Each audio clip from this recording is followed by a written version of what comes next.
Hey, and welcome to episode 3 of Inside an Ultra Runner's Mind, a series where we look at the mindset behind running epic distances.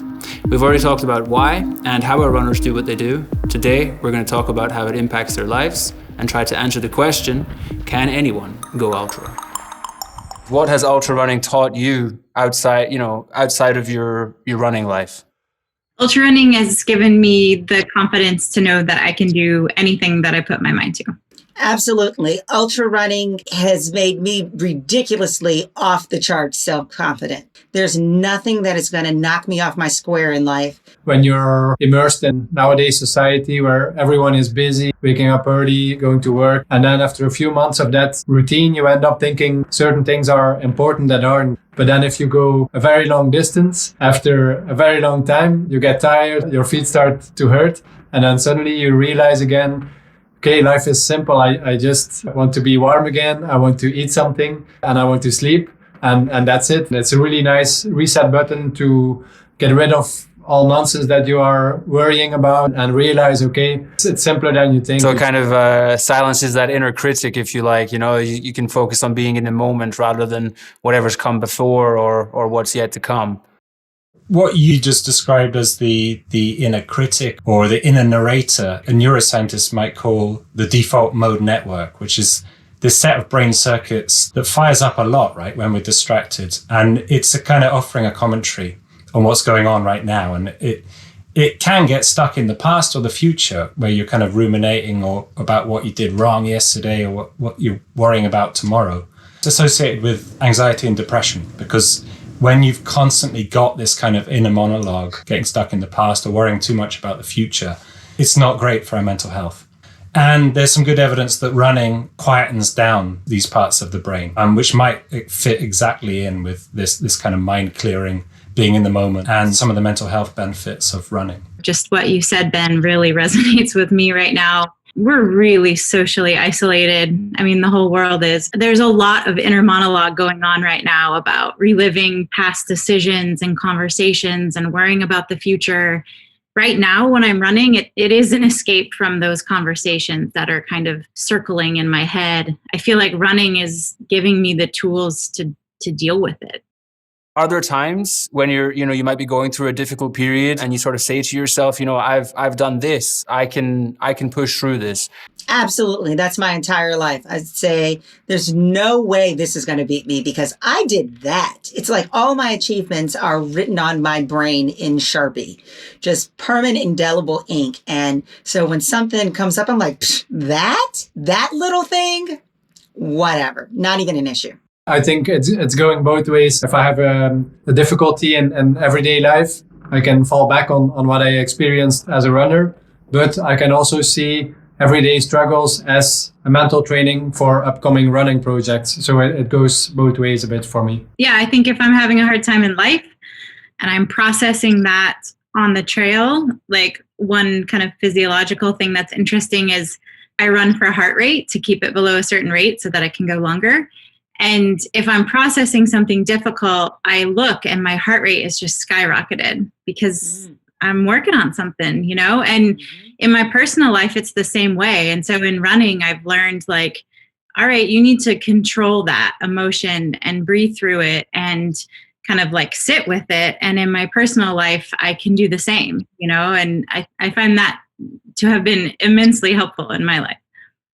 Do you ever find when you're facing a challenge in your everyday life that it doesn't stack up in terms of like, I don't know, you want it to be almost harder because of what you choose to put yourselves through? I don't need my everyday to be harder. I do a good deal of personal flogging. It's starting to sound like by my other answers, but not where I want my daily challenges to be harder. Yeah, I think that's a bad question, Joe. Okay, I'm sorry. If you guys routinely put yourselves through such a difficult, problem, so to speak, of going out running for so long, okay. Do you apply the same sort of discipline that you take into ultra running into other aspects of your life? For sure. We can take a poll of 20 people who know me, and I would bet you the 2 first words are disciplined and determined. That would pop out. And they're not with me when I'm running. It's because they know me in my daily life.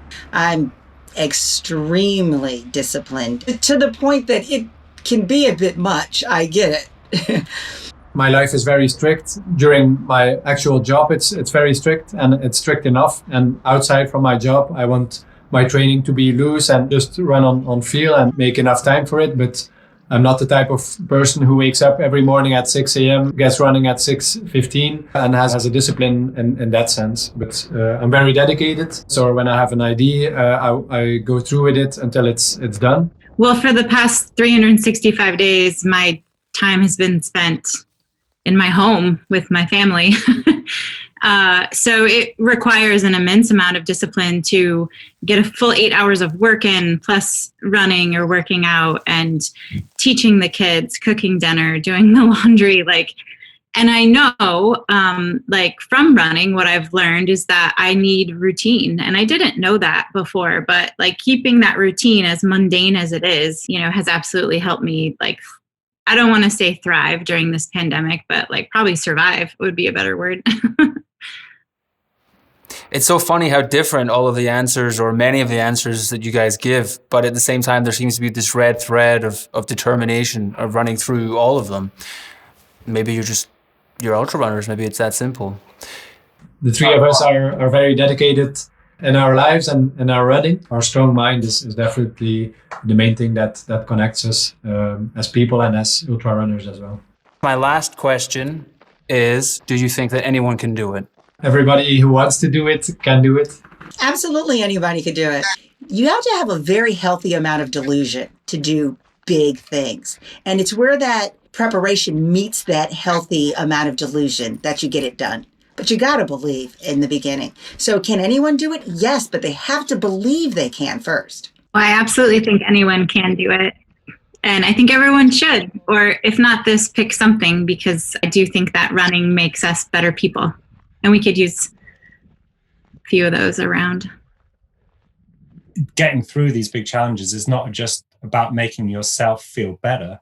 There's actually some evidence that it can really make you a better person. Feeling these sensations on the edge of what you're capable of, when you get through them, you actually are more generous, more empathetic, and a better human being. So yeah, it's the generous thing to do. Go ultra running. It's good for the entire planet. Cool. That's a very nice note to end on. Again, thank you very much for your time. It's been really interesting to hear, to learn, and who knows? Maybe it will inspire a few people around the world to give it a go. We can cross our fingers. So that was episode 3 of Inside an Ultra Runner's Mind. We've heard about why and how our runners do what they do, and that if we really want, anyone can do it. Thanks for watching, and go ultra.